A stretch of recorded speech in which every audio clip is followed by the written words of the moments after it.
Dizem que as Akumas no Mi foram encantadas pelo demônio do mar. Quem come ganha poderes incríveis, mas os mares se voltam contra eles. Porém, nunca vimos o que são esses demônios, quer dizer, até agora. Sabemos que existe uma inversão de papéis entre deuses e demônios em andamento no mundo de One Piece por longos 800 anos. Os nobres do mundo e seus inimigos jurados estão nas posições erradas e Mu-sama é a sombra por trás disso. A antítese do amanhecer e que pode ser a origem de tudo. O diabo primordial. Quer saber onde vivem os verdadeiros monstros? Então se liga que eu vou falar nisso agora.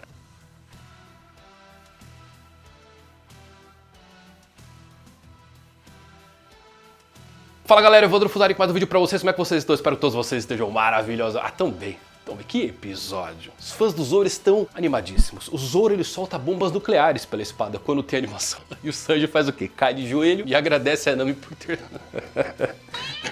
Eu com a minha risada do Muttley tenho que ir disso. Esse episódio, galera. Além disso, tem muita coisa boa, que é uma virada de chave sensacional com a revelação dos demônios primordiais. O que isso revela pra gente? Muita coisa que se conecta com os tempos atuais do mangá. Antes de eu falar de tudo isso, posso pedir um favor? Se você é a pior geração mesmo, vota no Mangá no Prêmio Best. Vai. Você já votou? Agradeço. Se não votou ainda, vota aí, não leva 5 segundos e me ajuda muito, muito mesmo a continuar o meu trabalho aqui. Estou no top 3, tem que continuar aí para conseguir garantir essa vaga e pegar o troféu para vocês. Então, ó, o link tá aí. Deixa esse voto pro Mangão, tá bom? De coração, obrigado. Recadinho dado, vamos falar tudo agora sobre One Piece 1144.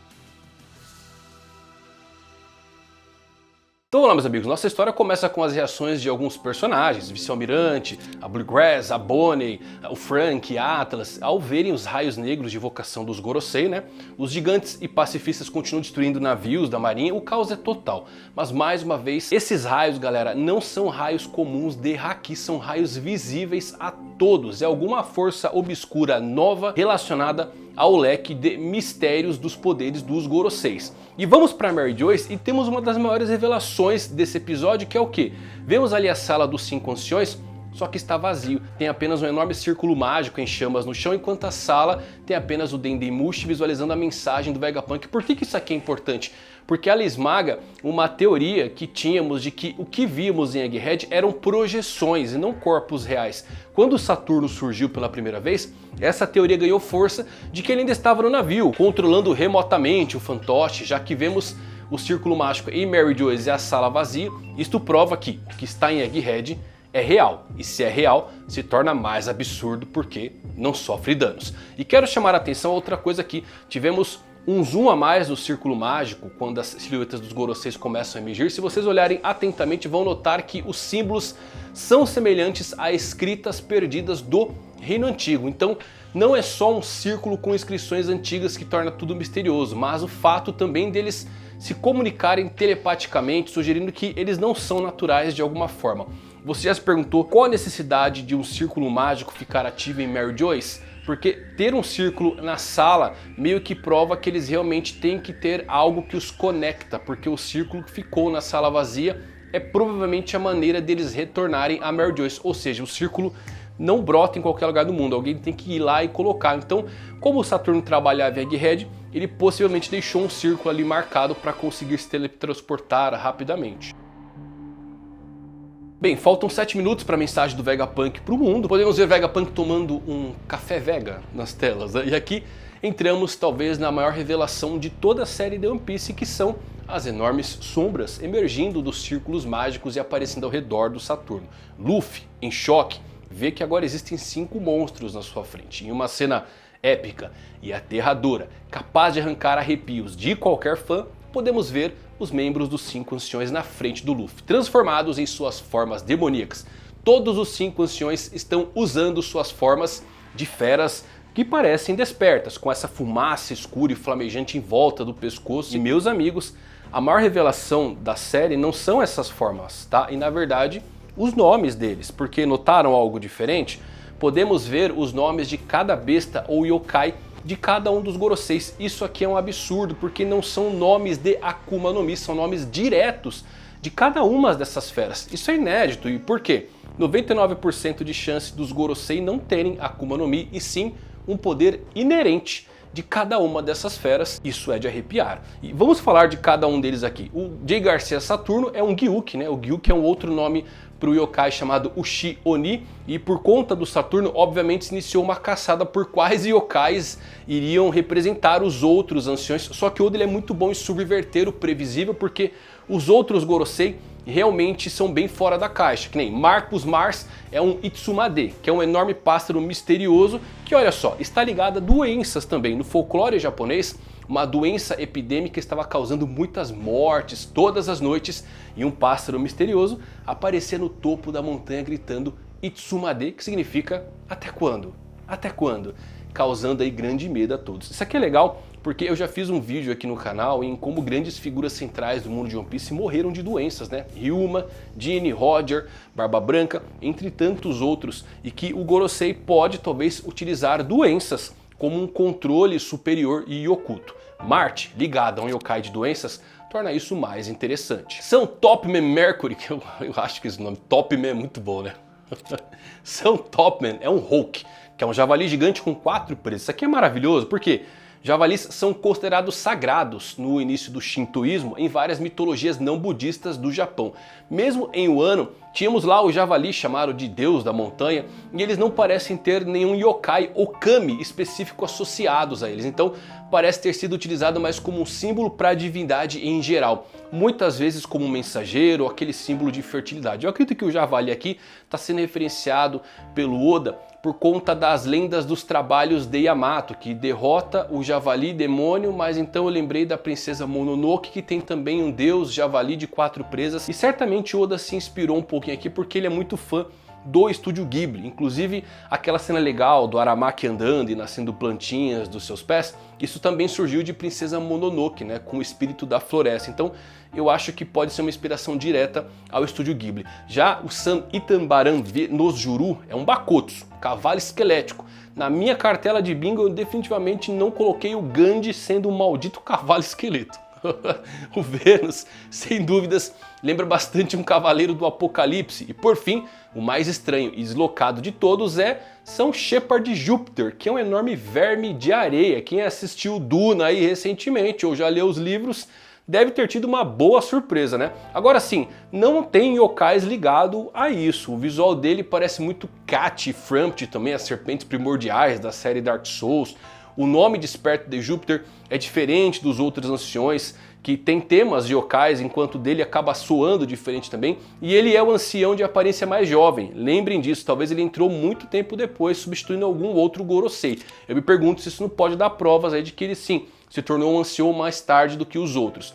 Pode não ter havido outro poder yokai disponível e por isso que ele tem um verme gigante de areia. Eu sempre tive essa ideia pessoal de que Júpiter, ser o mais jovem entre os Gorosei, havia uma chance de que talvez ele tivesse sim substituído um 5º Gorosei desaparecido na época talvez do século perdido. E bem, dá pra entender por que o Sabo correu para salvar a sua vida naquela sala que ele chamou de inferno, tá? Meio surpreso que possamos ver todos os poderes do Gorosei na íntegra logo após esse flashback do Sabo, porque silhuetas em One Piece, bom, vocês sabem, deveriam durar bons anos, mas isso mostra que estamos no fim da série. Para fechar, será que está praticamente confirmado que os anciões têm poderes de yokais inerentes? Eu sempre tive minhas suspeitas desde que vi as silhuetas deles lá com o Sabo, mas agora estou convencido que sim. E o fato de mostrar os nomes de feras reforça bem isso. Não são poderes comuns de Akuma no Mi. Os 5 anciões quase certamente possuem poderes originais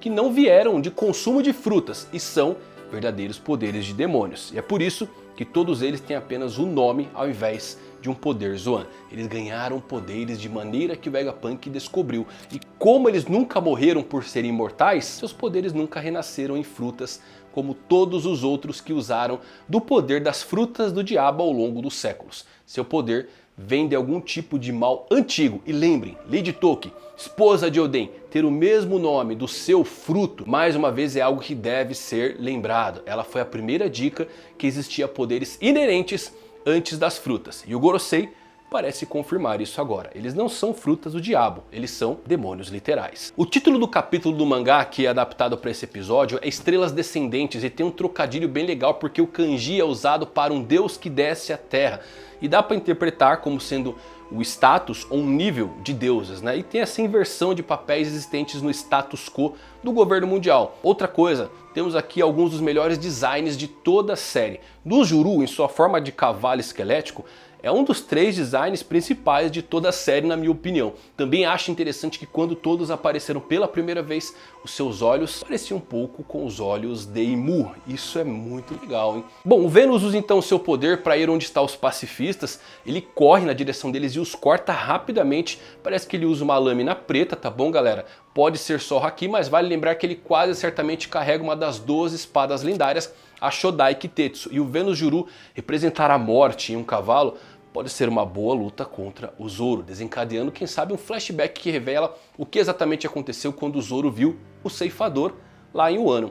O Vênus se transforma na sua forma híbrida, que parece um centauro, e corre por toda a ilha, cortando todos os pacifistas. Ele usa umas barras congelantes que destroem os circuitos dos pacifistas, imobilizando eles. Em segundos, metade dos pacifistas de Egghead são derrotados. Esqueleto e poderes gélidos são interessantes. Realmente ele é um demônio do submundo e pode usar o gelo infernal, assim como o Brook. O Zoro, ele tá lutando contra o Lute, né? Ele rastreou esse haki estranho por toda a Egghead.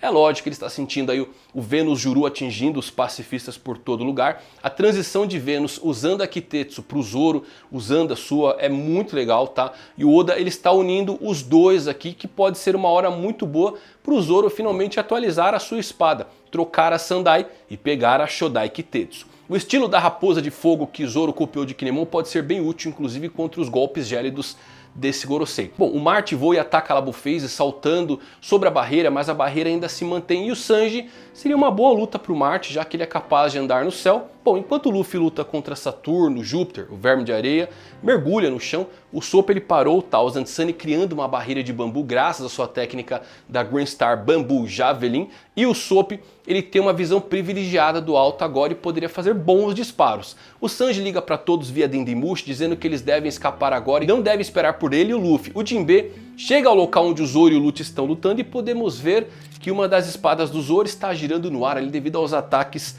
de Lute. O Jinbe avisa a Sanji. Zoro ainda está lutando e o Sanji, bravo, pergunta por que o Marimo ainda não acabou e o chama de fardo. O Zoro escuta isso e, obviamente, fica bruto. Então Rob Lute ataca o Zoro com uma técnica chamada Shugan Madara. O Zoro desvia do ataque enquanto agarra a espada no ar que girava e ataca o Lute também com uma nova técnica, Santoryu Kokoba Madaragari. E assim, galera, a piada é boa e não envelhece, né? O Sanji e o Zoro se provocando, é legal.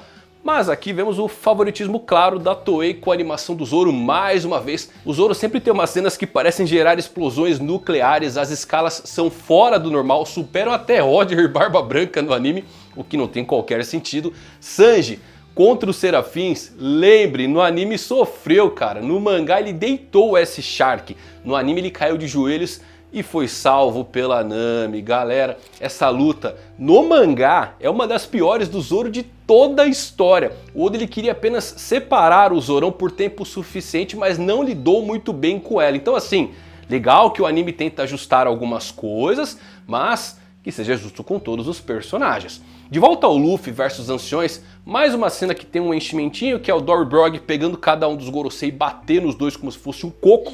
Não tem no mangá essa cena, mas não acho que estrague nada demais. Só que é bom ficar de olho porque às vezes a animação consegue fazer isso. É só lembrar ali do Luffy contra o Kaido na primeira luta deles, onde aumentaram muito o Luffy ali, uma cena que ele não deveria fazer absolutamente nada e dá uma quebrada um pouco na aura, né, do Kaido, e pode fazer isso com os Gorosei também. Mas bem, Júpiter surge de repente sobre o Luffy, engole, só que Dory Brog, aí sim, continuando o canon, chegam ao mesmo tempo e usam um golpe de nome bem sugestivo chamado Taiyo no Ko, ou Serra Solar. No ápice de tudo, vemos que Dory Brog cortaram a cabeça de Júpiter e libertaram Luffy. O encontro dos velhos amigos finalmente aconteceu. Que episódio lindíssimo. Júpiter morreu?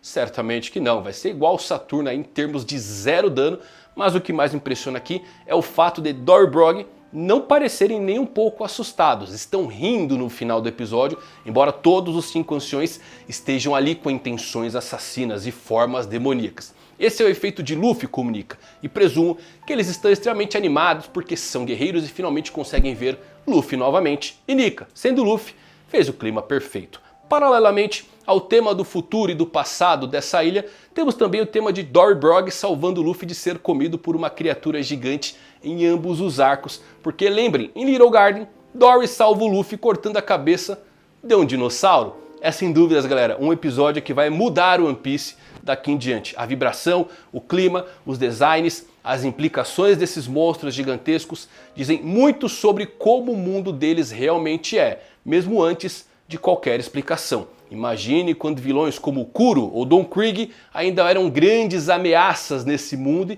e olhem onde estamos agora. Isso é simplesmente selvagem. O Gorosei mostra a que veio. E não foram apenas os seus poderes e designs que são certamente monstruosos, mas também suas personalidades. Eles fazem o que Imu quer, mesmo que seja destruir uma ilha inteira. Saturno chamou repetidamente os humanos de insetos. Os demônios do mundo finalmente surgem.